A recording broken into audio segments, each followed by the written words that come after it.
graduatinga nga baddayo okusoma actually nga baddayo okusoma graduating kiyinza okwasa ensonga naye nga baddayo okusoma kale nga tutandikira ku nannyini mukolo yennyini twalabako Dr. Jose Chameleon yennyini omusawo yagenda yasoma biki Chameleon yasoma kaakati tuyinza okubuuza n'oyonoona yafuna diguli rayi yajambadde twalabako awo mwami Lutaye yakola kihonalebo ku mikaaga yasukkawo ngenda naye aba yaddayo ati ne muyisa bubi musimanya agwa ebyafaayo ng'ate byatuukawo waali kyo kyali kibi temulina mpisa kyo kiba kyali kibi tusobola gwa history nga waliwo mwami Mayinja yaddayo yasoma yeera naye gaali mateeka yafuna diguli yasoma diguli naye yafuna diguli twalabako awa akati eno teyali ya bebekulu basibo ne bannyabo yali ya mwana gwe yaweerera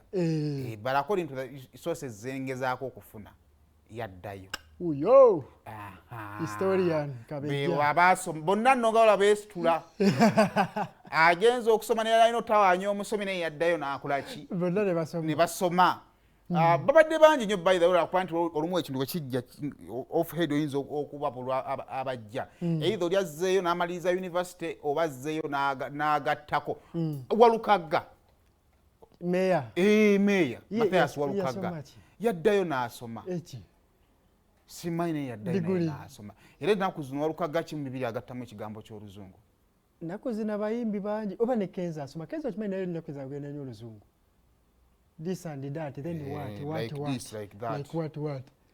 ennaku zino mukambwe mu Luzungu naye okuba nga yazzeeyo n'asoma biba tebimumenye nnyo tebisobola kuba kati alina agenda omubbira ebibuuzo minisita yagenda omulagirira akantu kakole bwoti kale kakati Honorable Kyagulanyi naye yagedda yazzeeyo n'afuna degree mu mateeka okumala emyaka 7 yagimaze akati our biggest question was lwaki abayimbi bakola ki baddayo twagatiddeko omwami Mayenje yaddayoko okusoma n'atubuulira lwaki abayimbi balina okuddayo okukola ki okusoma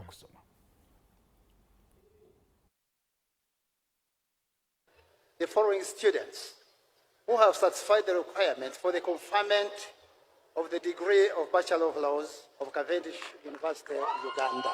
Sentamu Kyagulanyi Robert.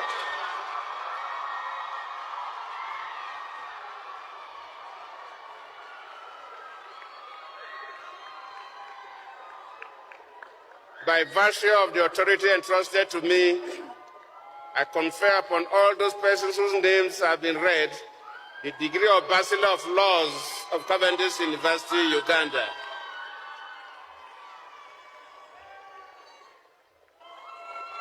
The source of prosperity to its members, Barugara Balamatenyi, Minister of Young People. As I conclude, I bring you greetings from His Excellency, the President of Uganda, General Museveni. And as I was coming in here, another brother of mine, General Mhoz, who's a CDF, also has congratulated all of you, the graduates. He's looking forward to working with you to make Uganda a better place. Let us love our country. Let us be patriots. I congratulate all the graduates. I understand my brother Bobiwine is one of the graduates. Allow me in a special way congratulate Honorable Robert Kyagulanyi Sentamu. Abantu batutwala okuba abamanyi. Tuwa abantu information. Kati gwe nyini bw'otaba bumanyi kimala, ojjaga obubaka obw'obutwa. Ojjaga obubaka obw'obutwa. Era namusanyukira nnyo yazimba essomero eriyigiriza abaana ebyobukulembeze. Nsuubira abaana be bajja kubiyiga. Yes, kijja kubayambako. Tibajja kubiyiga ebyobukulembeze kuba tubadde nga tukayana nabo right wrong naye nabo bajja kugenda babiyiga abanga ku internet okubagamba nti bibekulu ye nga tanavayo kutikkirwa waayi bwe mwogereyo musanga mu kibiina oba no abantu basoma mu kasirise ayinza okuvayo lumu nagamba nti takikubawo kyeŋŋamba nti nga takiranze ye abayimbi abataagala kuddayo okusoma obwabubaka ki omuntu kyaddembe lye kati eri abayimbi nga basomera mu budde obutuufu nga bato ffe tugenza okkizuula nga bwe baamala ffe tusomye n'abaana baffe which is wrong kind of so kirungi okukola ekintu mu budde obutuufu bwakyo. Kasi the biggest question is abayimbi wano tulina abaana basaazi bazadde bali beegayirira mugende musome agamba njagala kuba ndongo tulabye abatuuseeyo n'aba branches bagendako ne mu birala basigala bakyaddayo okusoma n'abakyali mu ndongo basoma ekibasomesa eno waggulu bakizudde nti nno endongo temala nga tolina bitabo oba tuli just muhonale kukyongerako nti wadde ndi muyimbi n'ebitabo mbirina. Waliwo wootuuka abamu kisoboka okuba ng'alina by'ayagala okukola ebyeyongerako ng'amateeka ageetaaga. Kati bw'otunuulira Honorable Kyagulanyi direction gye yatwala ey'ebyobufuzi bibeeramu amateeka mangi ebintu ebityo webityo.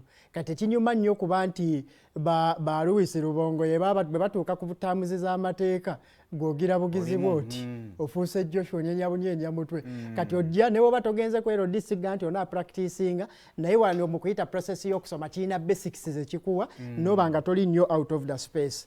Era olaba ebiseera ebisinga ne ba artist abasinga kati ojja kusanga artist nga bw'aba amanyimu ku production bw'ayingira studio ekivayo kiba kyanjawulo kwatamanyi kuba asobola okwogerezeganya ajja alina kyayagala ajja amanyi kyayagala balina ne bu mini studio wakanti ajja amaze n'okigezesa era ojja tunuulira ba artist ab'amaanyi bonna kababe ba papa misa akyabo bonna balimu olu production okitegeera.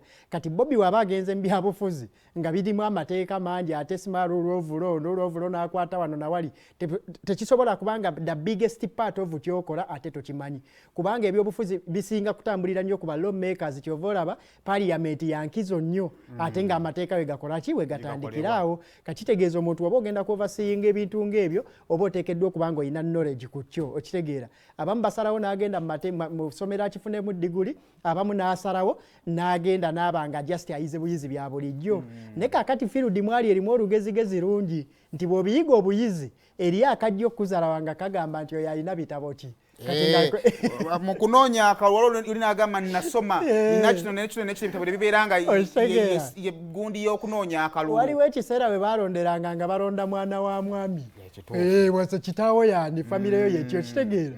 Kati waliwo olugezigezi ate kati eyo gye bawangalira ku ze ex zaabo ogwa kuba Dr. Jimesipa yasimanya ba philosophy oyina obwana busasi mavineti buloya kati naye bajja kubutandika okubuuza naye ono gwe tukaana naye akola ki yasoma kikati mu kirasizimu yayo bw'obitunuulira aba akyetaagira ddala okubanga akola ki ng'ayongerako.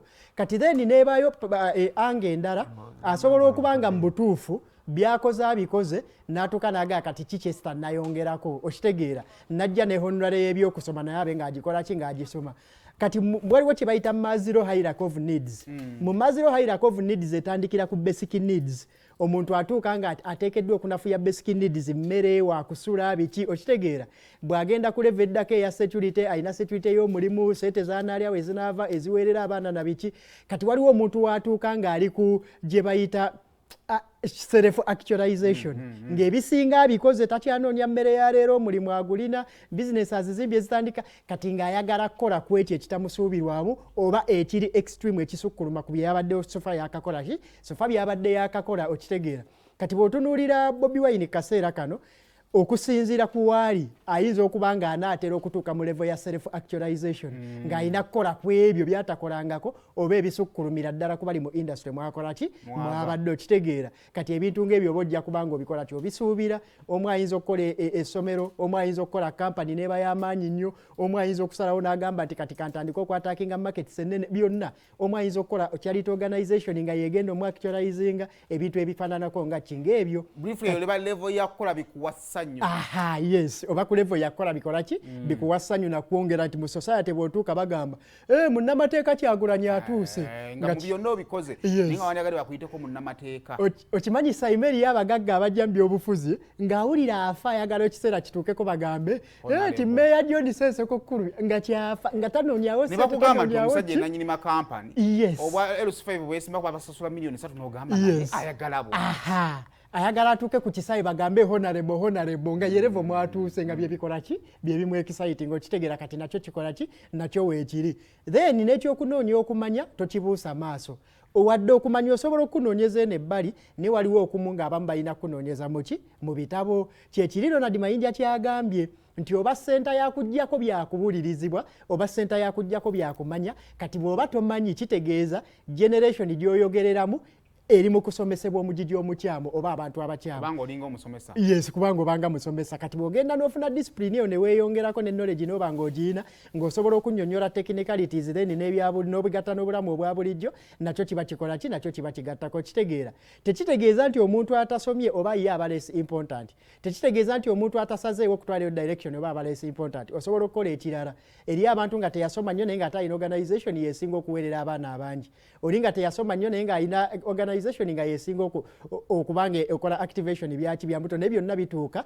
nti biba mu stages tobeera upcoming tonnafuna na ssente zisobola kusustaininga kaaliyayo mbw ate oyagala naawe osome bakutikkire nga Bobi sooka otobeko obeeko kyokola then ojja kutuuka wali obe ng'okola ki ng'oyongerako kubanga bano bonna result ya process mwe bazze nga bayita okutuuka kuba nti balina obusobozi obubasobozesa otuuka ku ebyo then n'ekisembayo waliwo ekirooto omuntu kyaba nakyo omuntu asobola okubeerawo naga njagala okubaako yinginiya oyinza okwesanga bebe okubeera mu nguudo tekiri by accident nga kyekimu ku bintu byeyalinga yeegombera oyinza n'okwesanga eŋŋamba ezigambibwa ati asoma byagezaako ayagala kati akooye okubanga tractor yiye naye nga si eyinginiya